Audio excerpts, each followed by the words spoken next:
Pemirsa, upaya penyelundupan ratusan ribu benih lobster bernilai puluhan miliar rupiah kembali digagalkan di Provinsi Lampung. Kali ini petugas meringkus 14 orang tersangka serta menyita barang bukti 149 ribu benih lobster senilai 30 miliar rupiah.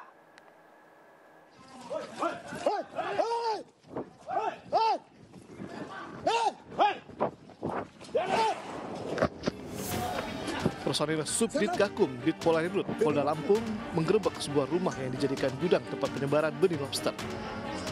Sempat terlibat kejar-kejaran, akhirnya polisi menangkap 14 pelaku dan sejumlah barang bukti. Barang bukti berupa 149.400 ekor benih lobster yang terdiri dari 880 ekor jenis mutiara dan 148.520 ekor jenis pasir yang dikemas dalam 747 kantong. Penggerebekan ini berlokasi di Desa Bumi Kencana, Kecamatan Seputi Agung, Kabupaten Lampung Tengah. Mendapatkan informasi bahwa ada pengiriman benih lobster dari Pulau Jawa menuju Pulau Sumatera. Kemudian dilakukan melalui pelabuhan Bakauheni. Kemudian dilakukan monitoring dan penyelidikan. Selanjutnya personel Subdit Gakum di Polda Lampung berhasil mendapat informasi bahwa benih lobster ini dibawa ke suatu tempat di Lampung Tengah sebagai tempat penyegaran benih lobster tersebut selama 1-2 hari, kemudian di-packing untuk dikirimkan ke wilayah Jambi. Keberhasilan menangkap para pelaku ini, petugas dapat menyelamatkan kerugian negara senilai 37 miliar 360 juta rupiah. Pelaku kini ditahan dan diancam 8 tahun penjara. Selanjutnya, Polda Lampung bekerjasama dengan lembaga mempeliharakan benih lobster ke perairan Teluk Lampung guna memulihkan populasi lobster di habitat aslinya.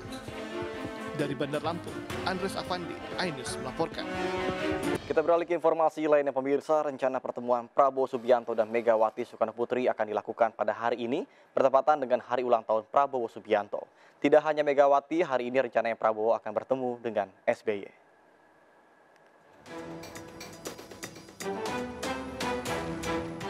Di hari ulang tahunnya, rencana pertemuan Presiden RI terpilih Prabowo Subianto dengan Ketua Umum PDI Perjuangan Megawati Soekarno Putri kembali menguat. Wakil Ketua Dewan Pembina Partai Gerindra Hasim Joyo Hadikusumo menegaskan Prabowo siap bertemu dengan Megawati kapan saja karena sudah menunggu selama 2 tahun. Pak Prabowo sudah menunggu 2 tahun, terserah Ibu. Ya. Sudah ditentukan waktunya mungkin? Ya insya Allah. Berarti Pak Prabowo siap kapan aja ya Pak? Iya, pagi malam. Hingga kini, Ketua DPP PDI Perjuangan Puan Maharani belum memberikan kepastian kapan pertemuan kedua tokoh nasional ini.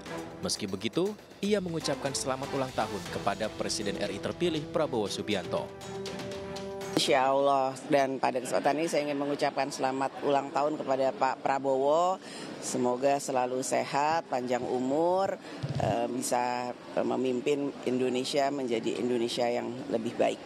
Ya insya Allah, kalau Pak Prabowo-nya kan pastinya mungkin sibuk dengan keluarga, jadi insya Allah. Sementara itu, usai mengantarkan undangan pelantikan kepada Yusuf Kala kemarin, Sekjen Partai Gerindra Ahmad Muzani membocorkan pertemuan Prabowo dan Megawati diusahakan akan digelar hari ini. Prabowo Subianto juga akan bertemu dengan Presiden ke-6 RI Susilo Bambang Yudhoyono. Saya mendapatkan informasi insya Allah besok dengan Pak SBY jam 17. Insya Allah. Saya akan konfirmasi malam ini dengan Ibu Mega. Mudah-mudahan besok juga sekalian. Sebelumnya Prabowo Subianto dan Megawati Soekarno Putri disebut-sebut akan mengadakan pertemuan sebelum pelantikan Presiden dan Wakil Presiden terpilih pada 20 Oktober 2024. Tim Liputan iNews melaporkan. Hari ini Presiden terpilih Prabowo Subianto genap berusia 73 tahun. Salah satu agenda Prabowo di hari ulang tahunnya adalah memberikan pembekalan kepada para calon wakil menteri di kediamannya di Padepokan Garuda Yaksa, Hambalang, Bogor, Jawa Barat.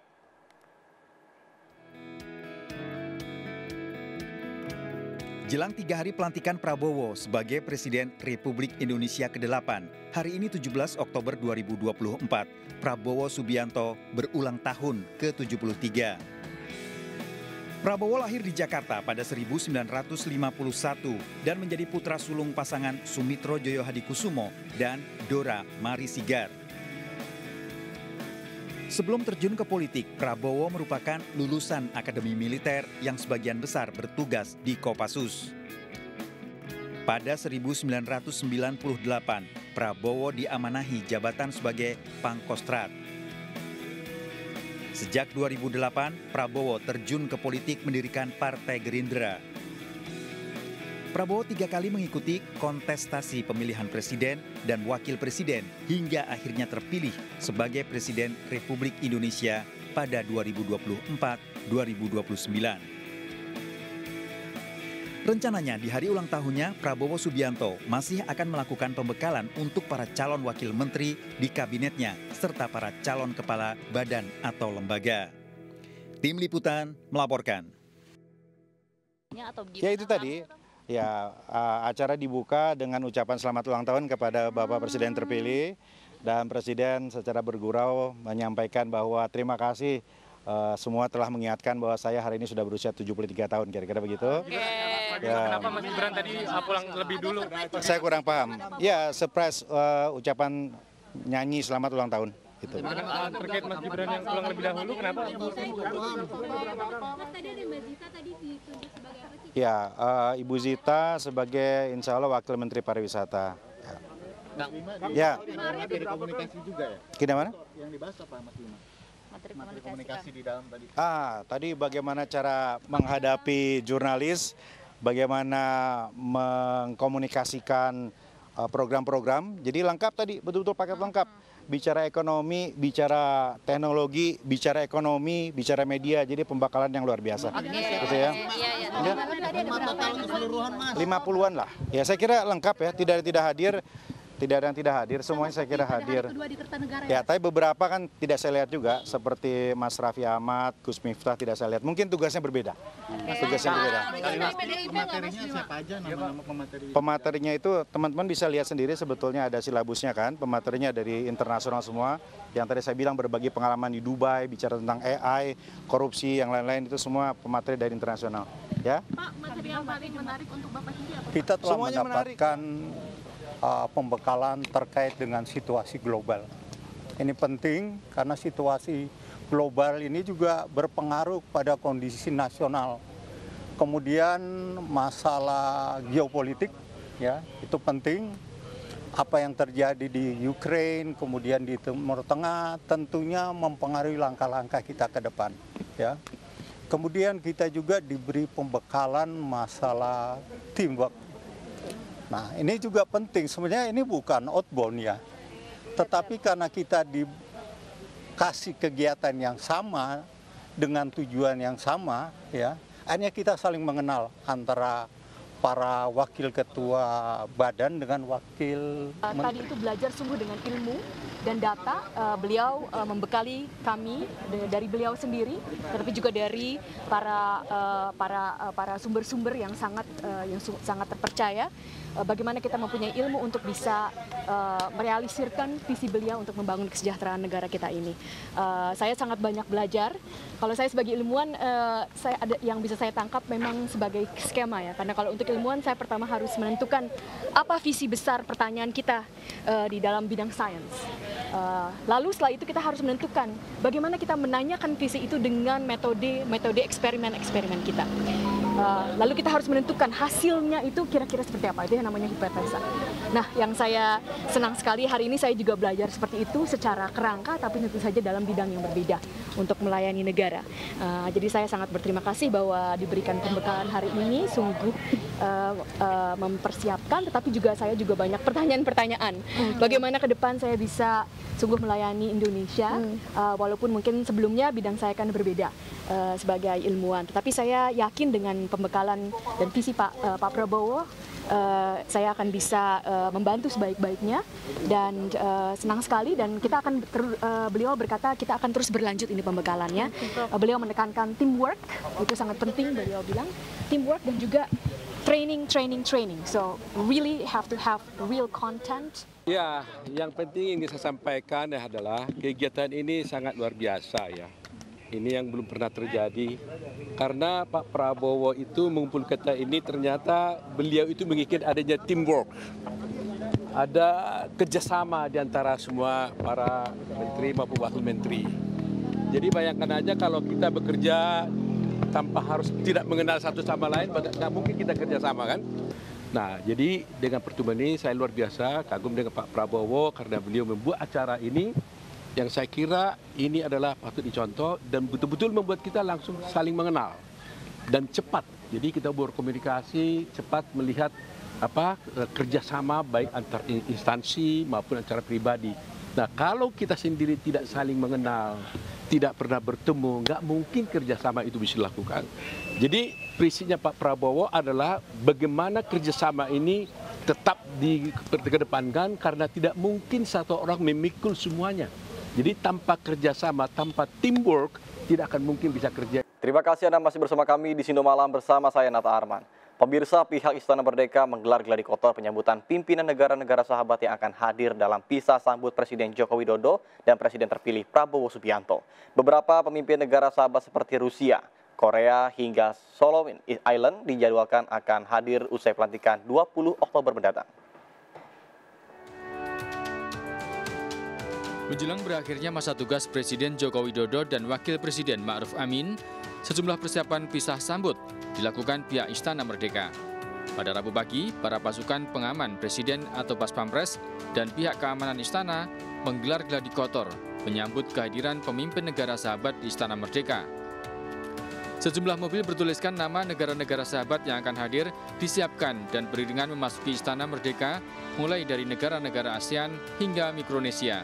Nantinya, mobil pemimpin negara sahabat akan memasuki istana melalui Jalan Medan Merdeka Utara, lalu keluar di Jalan Veteran 3. Selanjutnya, mobil-mobil tersebut akan parkir di Monumen Nasional atau Monas. Dari Jakarta, Ismalia, Bagus Prastia Adi, iNews melaporkan. Beralih informasi seputar pilkada pemirsa. Forum Komunikasi Anak Betawi Forkabi mendeklarasikan dukungan untuk pasangan calon gubernur dan calon wakil gubernur Jakarta nomor urut 3, Pramono Anung Rano Karno. Pramono Anung bersyukur mendapatkan dukungan dari Forkabi dan yakin menang dalam Pilkada Jakarta tahun 2024. Deklarasi dukungan yang digelar di kantor Dewan Pimpinan Pusat atau DPP Forkabi Cipete, Jakarta Selatan dihadiri Cagup Pramono Anung dan Cawagup Rano Karno serta para anggota Forkabi.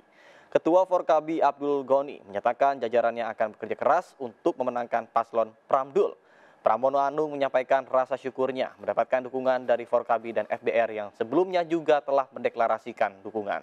Pramono pun yakin akan menang dalam Pilkada Jakarta mendatang. Mudah-mudahan saya titipkan Forkabi untuk Bang Pram dan Bang Rano untuk bisa berjuang bersama-sama dalam memenangkan pilkada ini. Deklarasi dukungan seperti ini bukti real bahwa pasangan nomor 3 mendapatkan simpati yang luar biasa dari akar-akar yang ada di masyarakat Jakarta. Pemirsa, KPU Provinsi Banten menggelar debat perdana calon gubernur dan calon wakil gubernur Banten pada Rabu malam. Salah satunya yang disorot adalah masalah korupsi di sektor pendidikan. Salah satu cagup menemukan banyak kasus orang tua memberikan uang sogokan agar anaknya bisa masuk ke sekolah negeri.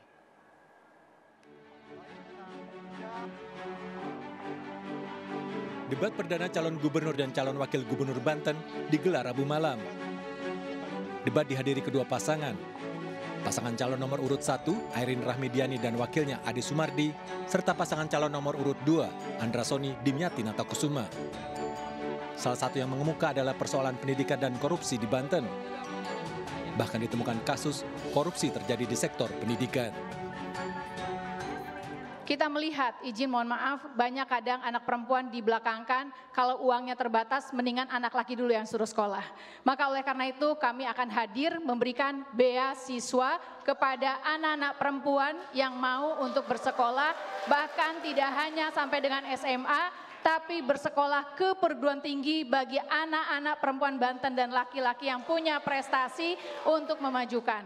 Karena kita bisa merubah nasib diri kita dengan ilmu. Saya analogikan, satu orang ibu punya 2 orang anak. Yang satu bersekolah di negeri tidak membayar. Yang satu sekolah di swasta diharuskan membayar. Itulah yang saya maksud adil dan merata. Namun semua itu bisa terlaksana. Semua itu bisa kita upayakan dengan satu catatan. Kita semua tidak korupsi. Tidak ada lagi sogok menyogok untuk masuk sekolah negeri.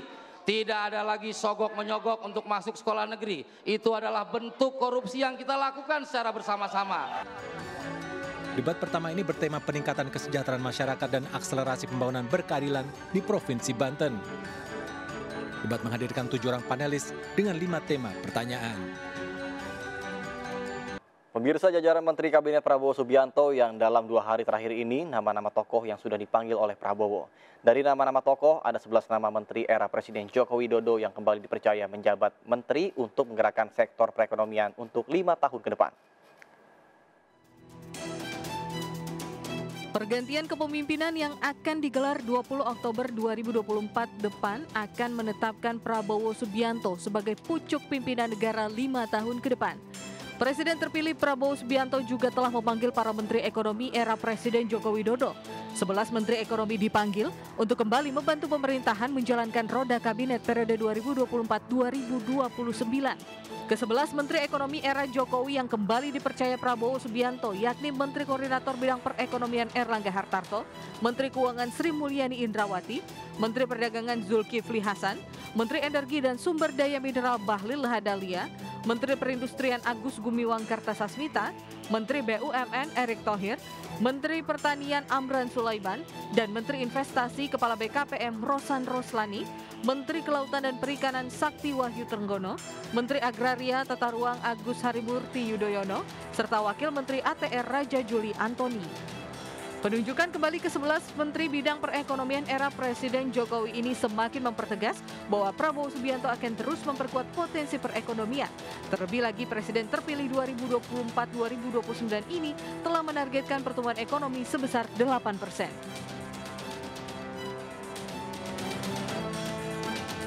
Selama 10 tahun kepemimpinan Presiden Joko Widodo, realisasi investasi tercatat tembus 9.117,4 triliun rupiah.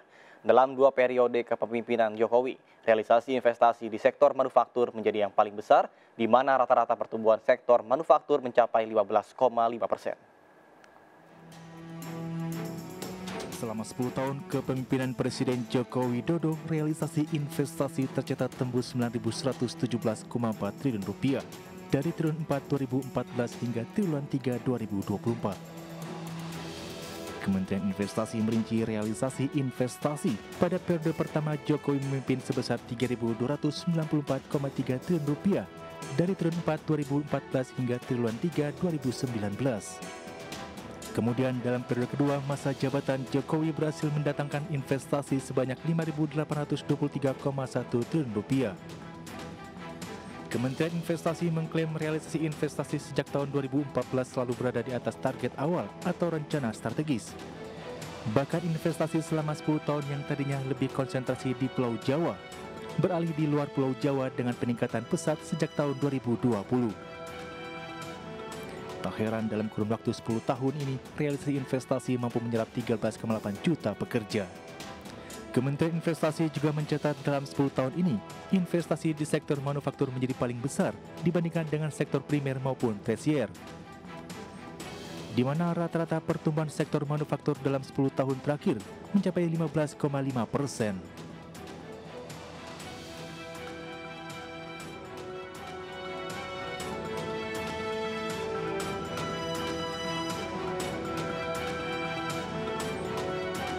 Pemerintah mengungkapkan perusahaan China dan Korea Selatan telah berminat dan siap membangun pabrik baterai kendaraan listrik atau electric vehicle dengan nilai investasi mencapai 80 triliun rupiah.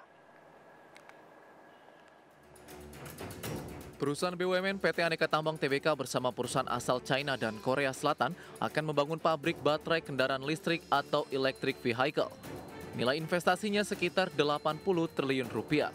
Menteri Investasi atau Kepala Badan Koordinasi Penanaman Modal Rosan Roslani mengungkapkan perusahaan Korea dan China setidaknya sudah siap berinvestasi di sektor ekosistem baterai kendaraan listrik berbasis nikel. Untuk EV baterainya kita sudah ada pembicaraan dengan dua malah ya. Pada saat ini sudah final stage, tapi mungkin saya tidak sampaikan dulu, tetapi ini adalah perusahaan Korea dan China, dan saya yakin mungkin dalam waktu 1-2 bulan ini kita sudah rampung, sehingga kebijakan itu bisa kita implementasikan, dan investasinya juga cukup signifikan. Investasinya itu kurang lebih hampir 80 triliun, jadi kurang lebih ya 5,5 miliar US dollar. Jadi itu juga investasi yang sangat signifikan. Potensi investasi besar yang akan masuk ke Indonesia ini termasuk dalam segmen ekosistem baterai kendaraan listrik berbasis nikel, di mana dalam waktu 1 hingga 2 bulan ini pemerintah akan merampungkan kesepakatan dengan perusahaan China dan Korea Selatan tersebut. Sementara itu, Menteri Investasi Rosan Perkasa Ruslani juga mengklaim bahwa investasi asing ke proyek Ibu Kota Nusantara masih akan terus berdatangan di era pemerintahan Presiden terpilih Prabowo Subianto. Dalam waktu dekat akan ada investor asing asal Singapura yang masuk ke IKN untuk membangun solar panel senilai $60 juta Amerika Serikat. Menteri Investasi yang juga Kepala BKPM Rosan Ruslani mengklaim proyek Ibu Kota Negara Nusantara mulai dibanjiri investor asing. Rosan menyebutkan hal ini lantaran para investor asing mulai melihat dan percaya dengan proyek pemerintah Indonesia lantaran ekosistem yang ada mulai terbentuk.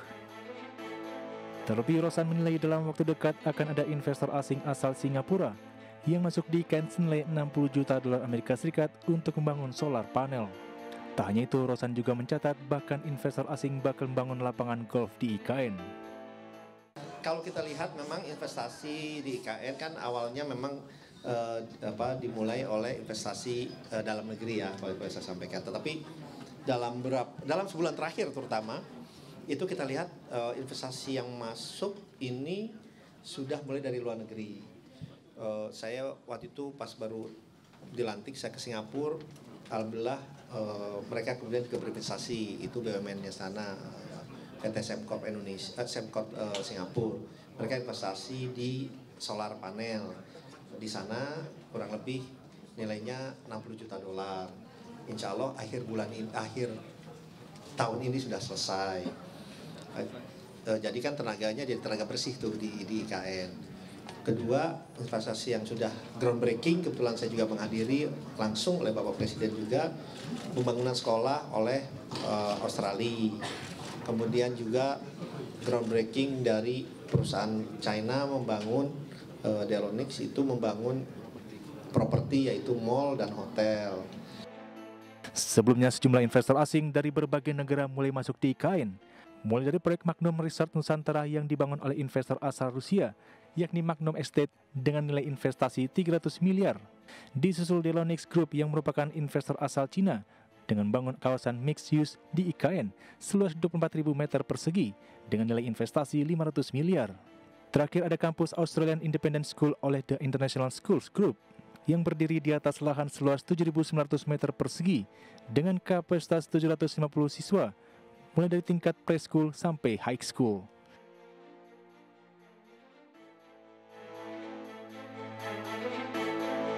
Para Menteri Energi dan Sumber Daya Mineral, Bahlil Lahadalia menyatakan pihaknya sudah mengirimkan tim untuk menyelidiki penyebab kebakaran di fasilitas peleburan mineral PT Freeport di kawasan ekonomi khusus Gresik, Jawa Timur. Menteri Energi dan Sumber Daya Mineral Bahlil Lahadalia mengungkapkan pihaknya sudah mengirimkan tim untuk menyelidiki penyebab kebakaran di fasilitas peleburan mineral atau smelter milik PT Freeport Indonesia di kawasan ekonomi khusus Gresik, Jawa Timur. Bahlil bahkan sudah berkomunikasi dengan Presiden Direktur PT FI Tony Wenas dan yang paling utama baginya yakni tidak adanya korban jiwa dalam kebakaran tersebut. Pihaknya masih menunggu hasil penyelidikan yang dilakukan dari tim Kementerian ISDM. Nggak apa-apa, kita sudah Pak Tony Wenas juga berkomunikasi dengan terus. Itu ada lagi diselidiki, tim saya juga lagi melakukan penyelidikan. Tapi yang terpenting adalah itu kan di asam sulfatnya. Alhamdulillah tidak ada yang korban ya, tidak ada. Jadi sekarang masih dilakukan penelitian. Ya biasalah itu.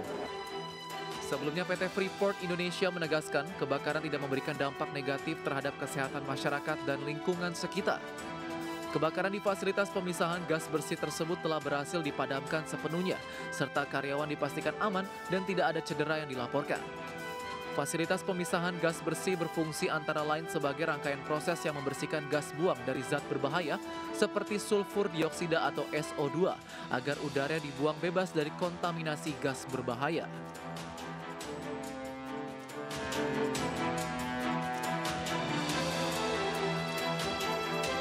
Perusahaan pertambangan asal Amerika Serikat Freeport McMoran akan menunda penjualan tembaga olahan dari Indonesia menyusul peristiwa terbakarnya pabrik smelter Freeport di Gresik, Jawa Timur.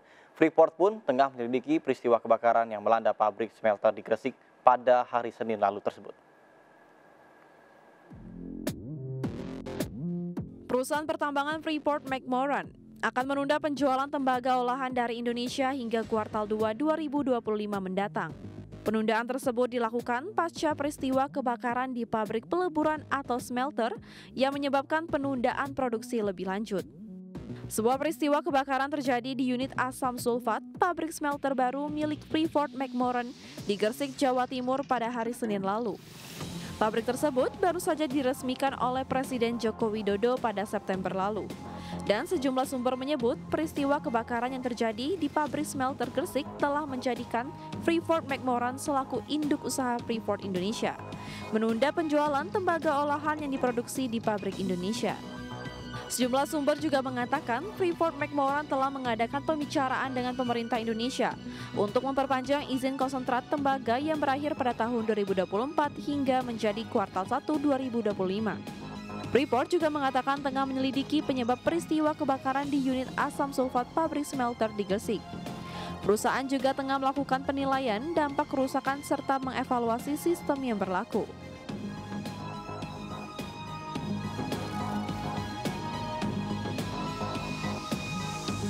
Rapat Dewan Gubernur Bank Indonesia kembali memutuskan untuk mempertahankan suku bunga acuan sebesar 6%, di mana kebijakan mempertahankan suku bunga periode September 2024 ini upaya optimal untuk menstabilkan sistem perekonomian. Gubernur Bank Indonesia Peri Warjio menegaskan Bank Indonesia kembali mempertahankan suku bunga di level 6%, di mana langkah ini sebagai upaya untuk stabilitas nilai tukar rupiah dari gejolak geopolitik global. Selain itu, langkah Bank Indonesia menahan suku bunga sejalan dengan target inflasi 2,5% plus minus 1% pada 2024-2025, serta untuk mendukung pertumbuhan ekonomi yang berkelanjutan.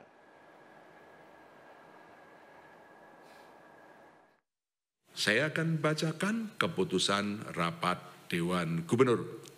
Rapat Dewan Gubernur Bank Indonesia pada tanggal 15 dan 16 Oktober 2024 memutuskan untuk mempertahankan BI rate sebesar 6%. Suku bunga deposit facility tetap sebesar 5,25% dan suku bunga lending facility tetap sebesar 6,75%. Keputusan ini konsisten dengan arah kebijakan moneter untuk memastikan tetap terkendalinya inflasi dalam sasaran 2,5 plus minus 1% pada tahun 2024 dan 2025 serta untuk mendukung pertumbuhan ekonomi yang berkelanjutan.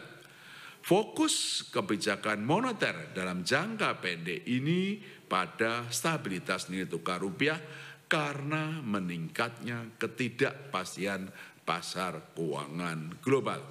Kedepan, Bank Indonesia terus mencermati ruang penurunan suku bunga kebijakan dengan tetap memerhatikan prospek inflasi, nilai tukar rupiah, dan pertumbuhan.